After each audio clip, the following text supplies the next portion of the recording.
अस्सलाम वालेकुम, मेरा नाम डॉक्टर फ़ातिमा नूर है। मैं 4th ईयर की स्टूडेंट हूँ और आज हमारा कॉलेज में एक मेडिकॉन जो है वो कंडक्ट किया गया है, जिसके ऊपर बहुत सी रिसर्चेज जो है यहाँ पर लोगों ने प्रेजेंट किए हैं। तो काफ़ी लोगों का अपना एक्सपीरियंस लाइक, लेकिन अब हम फाइनल ईयर के स्टूडेंट से पूछना चाहेंगे कि उनका क्या एक्सपीरियंस रहा। तो चलिए हमारे साथ हम उनसे गुफ्तगू का आगाज़ करते हैं। अस्सलाम वालेकुम। वालेकुम अस्सलाम। आपका नाम? जन्नत। आपका आज रिसर्च का क्या टॉपिक है? आप इसके बारे में कुछ हमें बताना चाहेंगी? So the topic of my research is Association of Breastfeeding and Childhood Asthma and Pediatric Department of Allama Iqbal Muir Teaching Hospital. As far as this topic is concerned, there is no research done in Pakistan in last 5 years except for one done in KPK. For this purpose, we did literature review of international researches and we found only one regional research, that is in Pune, India, and we took that as our parent article.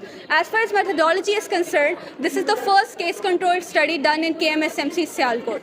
So we took calculate the prevalence rate from the study done 5 years back in Pakistan, and from that we took the prevalence rate which came out to be 10%, and from that we calculated the sample size, which was 144.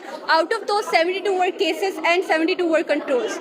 Cases were those children who were previously diagnosed by any consultant as asthma, and controls were those who did not have any sort of disease. After that, we designed a questionnaire and analyzed the data using SPSS version 27. And then, after applying that SPSS version 27, we applied test of significance, that is chi-square test. The chi-square test compares two types of variables. So we categorize whole of our variables of questionnaire into two types.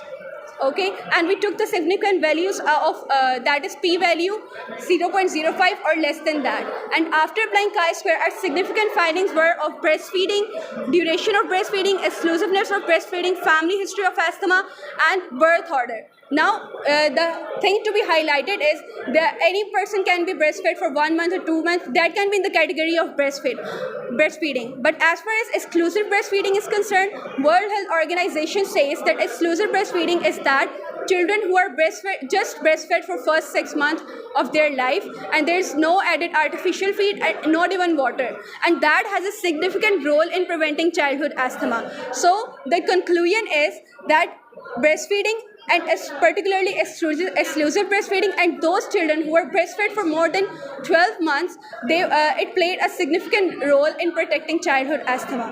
Other factors like history of asthma and associated allergies also had an effect of childhood asthma.